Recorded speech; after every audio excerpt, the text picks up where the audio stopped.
Okay, so in this model, we can see the relationship between gross anatomy of the kidney versus the microscopic view. So make sure when you go through this model, you understand how each of these microscopic structures lie in relation to the macroscopic view of our kidney.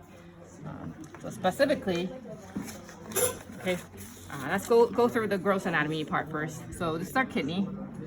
Okay, on top of the kidney, we have the adrenal gland with the adrenal cortex, adrenal medulla, and then within the kidney, we have the renal cortex, which is this region, versus the renal medulla. Okay, and within the renal cortex, you can kind of see these little yellow blobs. Those are the renal corpuscles, okay, which we'll see in the later part of this model. But if you take a section of this region, so basically a renal lobe consisting of a single renal pyramid with the corresponding region of renal cortex, and you blow it up, this is what we're seeing over here. Okay, and if you then zoom into each of these yellow regions, is what we're looking at here, renal corpuscle. Okay, so back to this.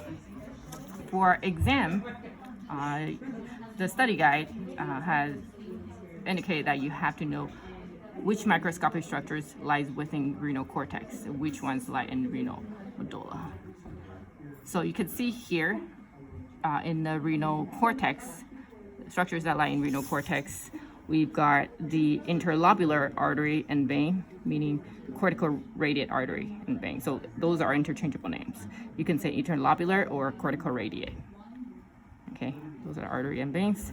We've got our renal corpuscle, which includes the glomerulus, the visceral layer of Bowman's capsule, meaning the podocytes, and the parietal layer of Bowman's capsule. So all of these lie in the renal cortex, as well as the proximal convoluted tubule, which is,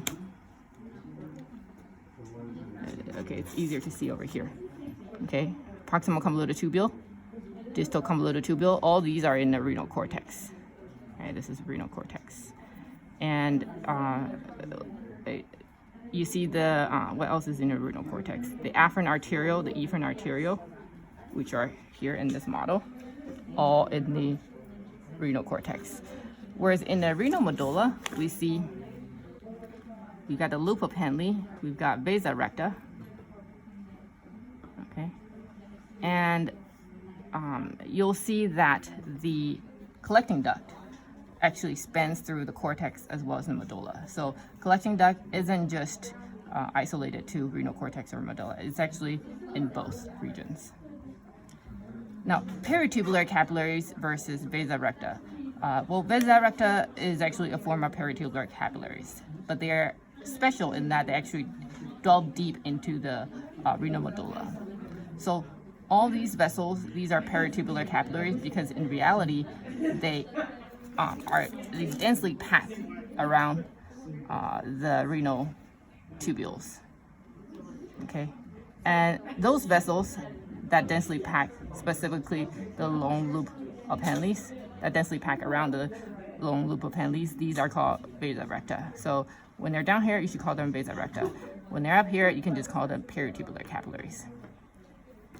Okay, other structures that are located within the renal medulla, we have the interlobar artery, interlobar vein, okay, as opposed to interlobular artery, interlobular vein, which are located in the renal cortex. Okay. Yeah. Okay. So what else is visible in this model?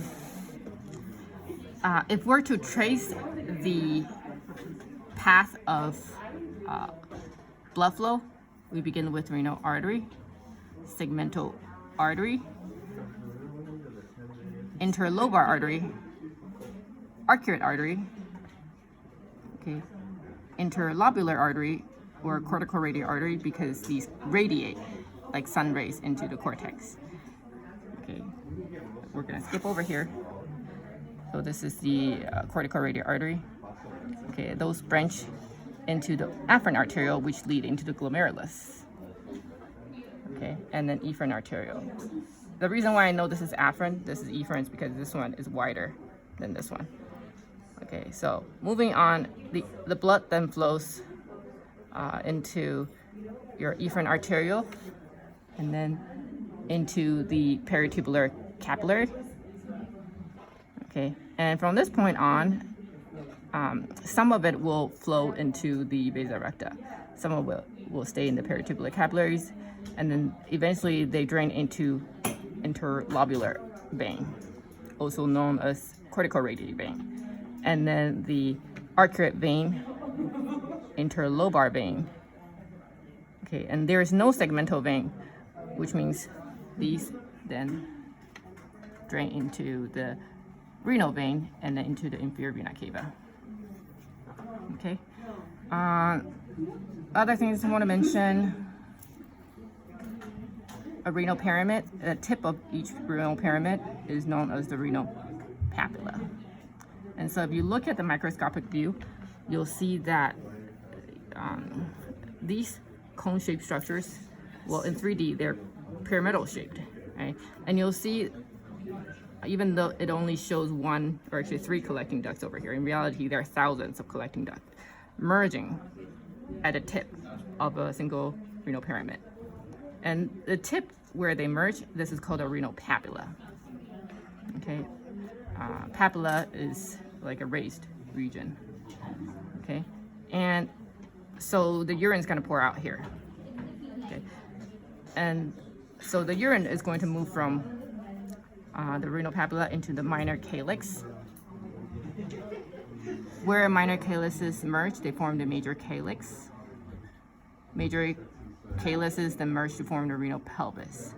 Now, you may see some minor calyx that drain directly into the major calyx without going through a major calyx.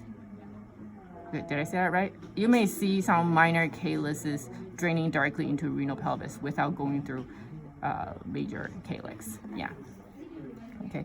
Now, I'm not gonna tag like somewhere between and ask you to differentiate between ureter versus renal pelvis. If I tag here, this is renal pelvis. If I tag here, this is ureter. Okay, and these regions are going to be the major calyces, whereas minor calyces are these. Okay, and then outside we have the fibrous capsule, renal fibrous capsule. Did I miss anything?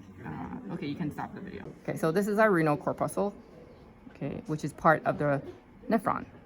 Okay, and the renal corpuscle consists of the glomerulus inside, the podocytes that surround the glomerulus, also known by the name of visceral layer of Bowman's capsule, as well as the parietal layer of Bowman's capsule.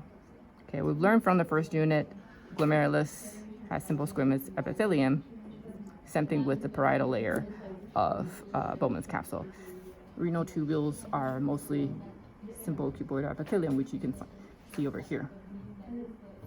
Okay, and this structure, formed by the last segment of ascending limb loop of Henle, sometimes actually referred to as the initial segment of distal convoluted tubule, right, will actually come in contact and pass in between the afferent and efferent arteriole to form this juxtaglomerular apparatus or juxtaglomerular complex.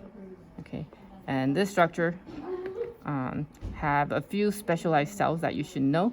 The cells that line this part of the tubule have the capability to sense sodium chloride concentration, and when it detects change in salt concentration in the tubular fluid, it can send a signal to, there are actually cells here that are not shown called mesangial cells.